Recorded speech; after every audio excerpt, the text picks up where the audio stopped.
দর্শক, the report dot লাইভে আপনাদেরকে স্বাগতম। এই মুহূর্তে আমি রয়েছি সাদেক এগ্রোতে এবং আমার সাথে রয়েছেন সাদেক এগ্রোর কর্ণধার ইমরান হোসেন। ইমরান হোসেন ভাইয়ের সাথে কথা বলবো এবং আপনারা জানেন যে কিছুদিন আগে পবিত্র ঈদুল আজহা উপলক্ষে কিন্তু সামাজিক যোগাযোগ মাধ্যমে একটি ছেলে কিন্তু ভাইরাল হয়েছেন এবং তিনি কিন্তু 15 লক্ষ টাকা দিয়ে একটি ছাগল এই সাদেক এগ্রো থেকে কিনে নিয়ে গিয়েছেন এবং এই ছাগলটি কিন্তু পরবর্তীতে তিনি কিন্তু ঈদের আগে এই ছাগলটি কিন্তু নেওয়ার জন্য কিন্তু এই ফার্মটিতে আসেননি। তো আসলে এই যে ছেলে মুশফিকুর রহমান তার বিষয়টি সম্পর্কে আসলে ইমরান ভাইয়ের কাছ থেকে জানতে চাবো যে আসলে কি ঘটেছিল এবং কিভাবে আসলে তার সাথে কথা হয়েছিল সেই বিষয়টি আসলে তার কাছ থেকে জেনে নিব।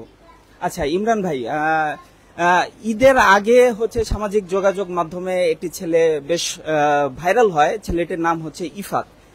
তো ছেলেটি আপনার কাছ থেকে ঈদের আগে 15 লক্ষ টাকা দামের একটি ছাগল নিয়ে যায়। তো এই ছেলেটির সম্পর্কে একটু বলবেন যে আসলে তার সাথে আপনার কিভাবে কথা হয়েছিল? ইফাত আসছে, ওর সঙ্গে আমার ছাগল নিয়ে দামাদামি হয়েছে। আমরা 15 লক্ষ টাকা দাম চাইছিলাম এবং এটা আমাদের 12 লক্ষ টাকা ফাইনালি ওর কাছে আমরা বিক্রি করছিলাম এবং বিক্রি করার পরেও আমাদেরকে 1 লক্ষ টাকা বায়না প্রদান করছিল।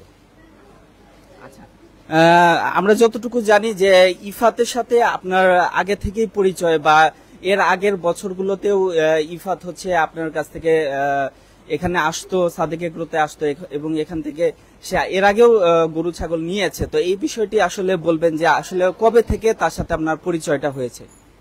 গত বছরই ফার্স্ট ও আমার কাছ থেকে 2টা গরু, 2টা ভুট্টি গরু, 2টা ছাগল নিয়েছিল। এর আগে ওর সঙ্গে আমার কখনো পরিচয় ছিল না। আচ্ছা, এখন হচ্ছে আপনি জানেন যে ইফাত সাম্প্রতিক সময়ে ইফাতের যে বাবা মতিউর রহমান, তিনি একজন রাজস্ব কর্মকর্তা। তিনি কিন্তু আসলে পরিচয় দিয়েছেন যে ইফাত আসলে তার ছেলে নন। তো এই বিষয়টি নিয়ে সামাজিক যোগাযোগ মাধ্যমে বেশ সরব হয়ে উঠেছে। তো এই বিষয়টি নিয়ে আপনি কি বলবেন? আমি আসলে ইফাতের বাবা কে সেটা আমি জানি না। এটা এই মতিউর রহমান সাহেব নাকি অন্য কোনো মতিউর রহমান সাহেব সেটা, কিংবা আদৌ ইফাতের বাবার নাম মতিউর রহমান সাহেব, এটা আমার জানা নেই। কারণ ইফাত আমাদের এই জায়গায় আসে গত 1-1.5 বছর ধরে এবং কখনো ওকে আমাদের ওর বাবার পরিচয় জিজ্ঞেস করা প্রয়োজন মনে হয় না এবং আমরা করিও নাই এবং আমরা জানিও না। আচ্ছা, ইফাত তো শুধু আপনার কাছ থেকে ছাগল নেয়নি, এছাড়া সব মিলিয়ে সে 25 লক্ষ টাকার কোরবানির আগে সে কোরবানির উদ্দেশ্যে আপনার কাছ থেকে 25 লক্ষ টাকার গবাদি পশু নিয়েছে। আসলে কি কি নিয়েছে এবং তার সাথে সেই সময় আসলে আপনার কি ধরনের কথা হয়েছিল?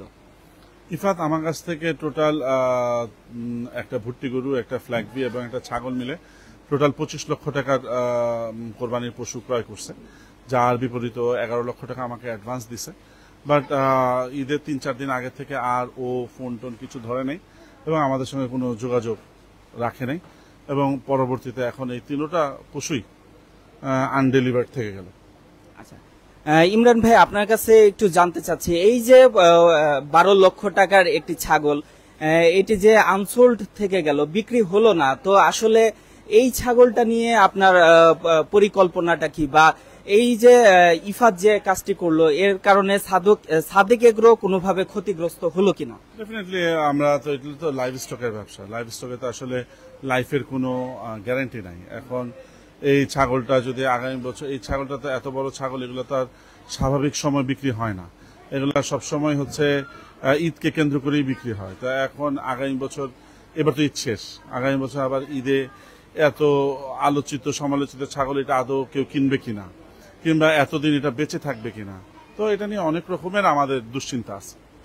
আচ্ছা, একটি কিন্তু কন্ট্রোভার্সি ক্রিয়েট হয়েছে সামাজিক যোগাযোগ মাধ্যমে যে আসলে ইফাত এই ছেলেটি আসলে কে, এই ছেলেটি এবং তার পরিচয়টা কি, এটা নিয়ে আসলে যখন আপনি ছাগলটা বিক্রি করেছেন সেই সময় কি তার পরিচয়টি নেওয়ার প্রয়োজন আপনি মনে করেননি, বা তার কাছ থেকে কোনো ডকুমেন্ট রাখেননি? কারণ এত দামি একটি ছাগল আপনি বিক্রি করছেন, তো স্বাভাবিকভাবে তো তার সাথে এটা ডকুমেন্টস নিয়ে আপনার কথা হওয়ার কথা ছিল। হ্যাঁ, এই বিষয়টি একটু জানাবেন যে কেন ভাই ডকুমেন্ট নিব? আমরা তো আরো হাজার হাজার কাস্টমারের কাছে গরু ছাগল বিক্রি করছি, আমরা কারোর কাছ থেকেই তো তাদের বাবার আইডেন্টিটি কার্ড চাই নাই কিংবা রাখি নাই, কিন্তু এটা আমাদের পলিসির ভিতরে নাই। আমরা কেন চাইবো? আমরা তার কাছ থেকে অ্যাডভান্স পাইছি, তার ফোন নাম্বার রাখছি, তার বাসার অ্যাড্রেস রাখছি, বাস। আমরা গত বছরও আমরা তার কাছে বিক্রি করছি, আমরা তাকে গত বছর গরু ছাগল ডেলিভারি করছি।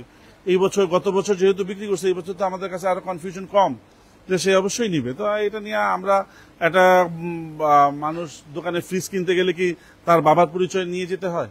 এটা তো এটা হচ্ছে আমাদের খামার বলেন, এটা একটা দোকানের মতন। এটা মানুষ কাস্টমার আসবে, টাকা দিবে, তার পণ্য তার বাসায় চলে যাবে। এটা নিয়ে তার পিতৃ পরিচয় কথা প্রয়োজন নাই। সাদেক এগ্রো তো বেশ জনপ্রিয় একটি গবাদি পশুর ফার্ম, এবং এই ফার্মটিতে আসলে প্রতি বছরই কিন্তু আপনার বেশ ভালো সেল হচ্ছে। তো আপনি কি মনে করছেন যে এই ধরনের অপ্রীতিকর ঘটনা যদি ঘটে, মানে এবারই ঘটেছে কিনা, এবারই প্রথম ঘটলো কিনা, এটাও একটু জানতে চাচ্ছি। আর এই ধরনের ঘটনা যদি ঘটে, এটি আসলে আপনার ফার্মটির জন্য আসলে কতটুকু প্রভাব ফেলে বলে আপনি মনে করেন? এইরকম ঘটনা আমার খামারে আগে কখনো ঘটে নাই। এইরকম অপ্রীতিকর ঘটনা ঘটুক আমরা আগামীতে অবশ্যই চাই না, এবং এইরকম অপ্রীতিকর ঘটনা অবশ্যই আমাদের বিজনেসকে হ্যাম্পার করবে, আমাদের রেপুটেশনকে হ্যাম্পার করবে। আচ্ছা, তো এখানে আপনার ফার্ম থেকে যে অন্যান্য গবাদি পশুগুলো বিক্রি হচ্ছে, ইফাত নিয়েছে, সেগুলো আপনি কি দামে বিক্রি করেছেন এটা একটু আরেকবার বলবেন? একটা ভুট্টি গরু বিক্রি করছিলাম 2 লক্ষ টাকা, আর একটা ফ্ল্যাগ বি প্রজাতির গরু বিক্রি করছিলাম 11 লক্ষ টাকা। আচ্ছা, এখন ইফাতের বাবা তিনি হচ্ছে যেটা দাবি করছেন যে ইফাত যখন হচ্ছে এই ছাগলটি আপনার কাছ থেকে নিয়ে যায়, তখন কিন্তু ইফাত বলেছিল যে সে তার বাবাকে উপহার দিবে দেখে কিন্তু ছাগলটি নিয়ে যাচ্ছে, এমনটি কি বলেছিল কিনা? ইফাত বলছিল ইফাতের বাবাকে ছাগলটা গিফট করার জন্য কিনছে, এতটুকু আমরা জানি। আচ্ছা, পরবর্তীতে আপনারা যখন ইফাতের সাথে যোগাযোগ করার চেষ্টা করলেন, তখন আসলে ইফাতের পক্ষ থেকে কি ধরনের সাড়া পেয়েছেন? যোগাযোগই করতে পারিনি। ও আমাদের ফোন ধরে না, আমাদের সঙ্গে কন্ট্যাক্ট করে না, আমরা কোনোভাবেই ওর সঙ্গে যোগাযোগই করতে পারি না। এখন যদি ইফাত যদি আপনার সাথে কোনোভাবে যোগাযোগ করে এবং ছাগলটি নিতে চায়, সেক্ষেত্রে আসলে আপনারা কি করবেন? ছাগল নিতে চাইলে ওয়েলকাম, আমাদের যে ব্যালেন্স টাকাটা আছে পরিশোধ করে ছাগল নিয়ে যাবে, আমরা খুব খুশি। যদি সে না আসে, ছাগলটা নিতে যদি ইফাত ফিরে না আসে, সেক্ষেত্রে আসলে এই ছাগলটা নিয়ে আপনাদের পরবর্তীতে পরিকল্পনা কি? তো বললামই যে আসলে এই ছাগলটা নিয়ে আমাদের এখন আরো 1 বছর বসে থাকতে হবে, অপেক্ষা করতে হবে এই ছাগলটা বিক্রি করার জন্য। এর মধ্যে ছাগলটা মারাও যেতে পারে, এর মধ্যে ছাগলটা অনেক রকমের সমস্যা হতে পারে, এবং আমাদের 1 বছরের জন্য এই টাকাটাও আটকে গেল। তো সবকিছু মিলে আমরা খামারিরা আসলে ক্ষতিগ্রস্ত। আচ্ছা, আরেকটা বিষয় আপনার কাছে জানতে চাইবো, সেটি হচ্ছে যে ইফাত তো এরপরে আর আপনার সাথে যোগাযোগ করেনি। এখন ইফাত যদি মানে এই ছাগলটি এখন না নেয়, ঠিক আছে, তো সেক্ষেত্রে আসলে আপনাদের এই যে ক্ষতিটা হলো, এই ক্ষতিটা সম্পর্কে কি বলবেন? কিন্তু অলমোস্ট সব সিমিলার। হ্যাঁ, ওই একই অ্যানসার বারবার দিতে হচ্ছে। আপনি অন্য কিছু করেন, আচ্ছা, আপনার সব কোশ্চেন কিন্তু একই, আচ্ছা, একই জিনিস রিপিট হচ্ছে। আচ্ছা, এই ব্রিটল জাতের এই ছাগলটা সম্পর্কে একটু বলবেন, যে ব্রিটল জাতের এই ছাগল হচ্ছে পৃথিবীতে সবচেয়ে বড় প্রজাতির ছাগল। এই ছাগলই পৃথিবীতে সবচেয়ে বড় জাত ওজন হয়ে থাকে। এই জাতটা বেসিক্যালি হচ্ছে ইন্ডিয়ার পাঞ্জাবের জাত।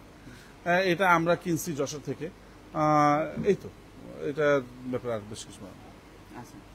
দর্শক, কথা বলছিলাম ইমরান হোসেনের সাথে, এবং তিনি কিন্তু আমাদেরকে জানালেন যে ইফাত সামাজিক যোগাযোগ মাধ্যমে কিছুদিন আগেই তিনি কিন্তু বেশ ভাইরাল হয়েছেন। ফেসবুকে একটি স্ট্যাটাস দিয়েছিলেন যে 15 লাখ টাকার একটি ছাগল তিনি ক্রয় করেছেন, এবং পরবর্তীতে কিন্তু ইফাত এই ছাগলটি নেওয়ার জন্য কিন্তু সাদেক এগ্রোতে আসেননি, যার কারণে কিন্তু এই বিষয়টি নিয়ে এখন সামাজিক যোগাযোগ মাধ্যমে আবারও বেশ আলোচনা এবং সমালোচনা হচ্ছে। তো এই বিষয়টি নিয়ে আসলে কথা বললাম ইমরান হোসেনের সাথে, এবং তিনি কিন্তু জানালেন যে ছাগলটি নিয়ে তার পরবর্তী পরিকল্পনা সম্পর্কে। দর্শক, সাদেক এগ্রো থেকে এই ছিল আমার কাছে সর্বশেষ।